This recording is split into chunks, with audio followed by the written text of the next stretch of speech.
placing your hands in whatever position, whatever mudra feels right in this moment.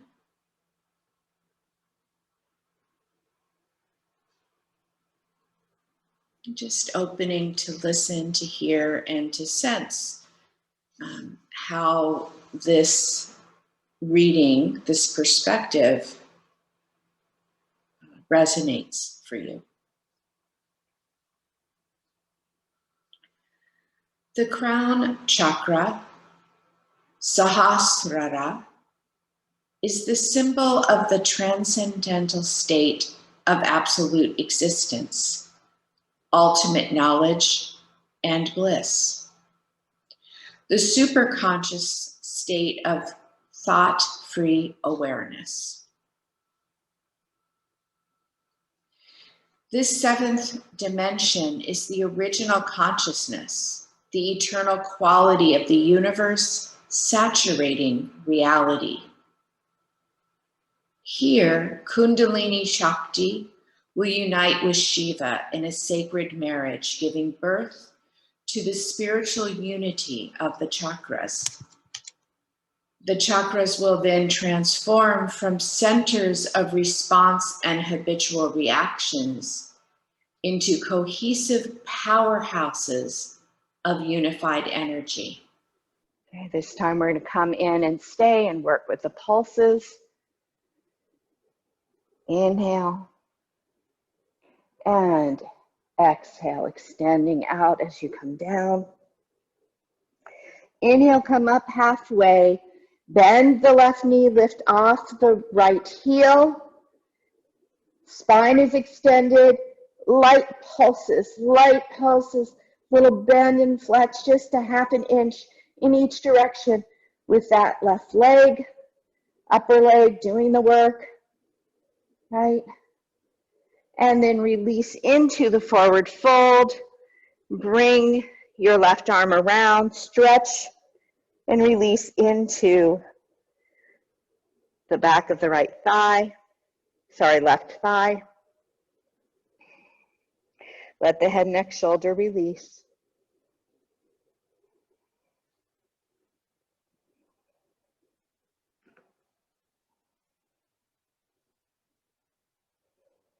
Preparing to come up. Again, find the right glute, find the right heel, ground firmly, bending the left knee as you sweep the arms forward and up, coming into Virabhadrasana. Nice lift of the chest, lift the heel of the front foot, and again, gentle pulses, little lower, little lift, pulsing that front leg. Spine extended, arms extended, chin lifted, soft breath. A lot to ask, I know. And then rest the heel down, bring the arms down, bring the feet back into mountain pose alignment. Beginning to move into a gentle side bend, leaning to the right. You can rest your right hand on the floor beside you. And working with a krama, a staged inhale. So you're going to sip the breath in and just expand. It's not about pulling from the arm or reaching to touch out there, but more to touch the inside of the ribs and expand them gently. And then a little more of a sip in. So a 2-part inhale to start and expand and touch into the rib cage a little bit more on the left side. And then you're going to exhale and bring the arm down. And once again, a 2-part in-breath, taking your time to feel the expansion, the space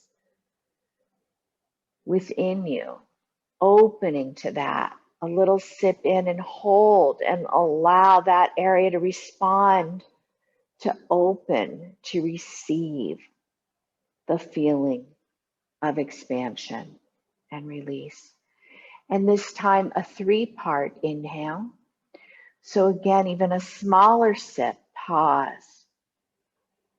And again, in, lifting and expanding from the inside, connecting from the heart into the arm, 3-part lift and open, and release on exhale.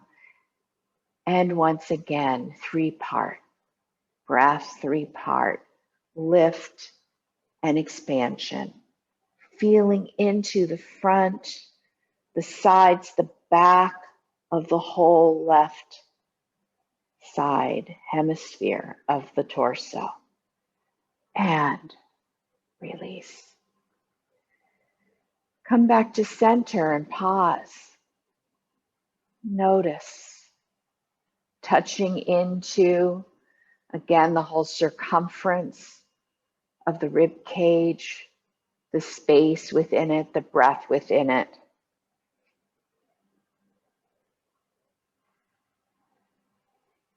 And then second side, leaning to the left.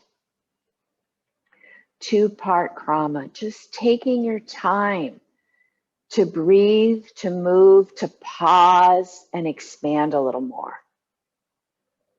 To explore and feel, touch in and feel the space within you.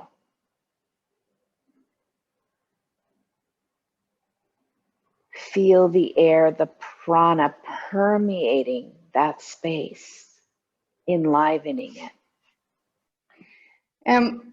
As we've done earlier this week, just making a little bit kind of like a really soft sphinx pose with your upper body. I have my forearms just folded softly. I'm looking down towards my hands, so my neck, I'm not drooping my head, but just keeping all this pretty relaxed and neutral, just slightly lifted, because the focus is going to be on the legs. Okay. So starting with the feet about hip width apart and feeling the tops of the feet in contact with the floor, knees and thighs in contact with the floor, front of the pubis really pressing down into the floor, and then lifting the feet just slightly off the floor, legs slightly off the floor, maybe 4 or 5 inches, and then doing some baby circles with your legs in that position. I mean little, I'm not talking big circles, right? Like little teeny tiny mini circles, right?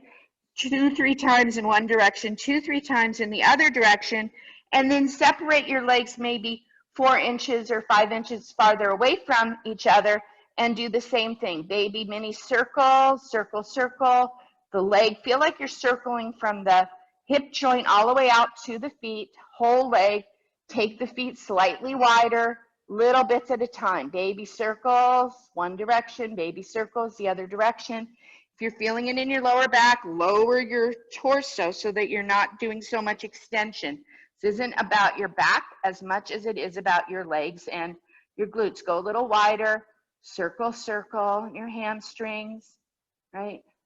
Both directions, out, out, circle, circle, circle, circle. And one more time, go out and circle there, both directions, and then rest down.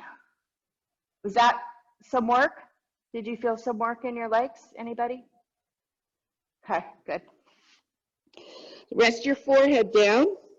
Bring your attention to your feet. Sickle your feet so toes turn in and really stretch as far out into the lateral line as you can. Really push the heels away from one another. So my toes are really pigeon-toed in, but the tops of the feet are pressing towards the floor.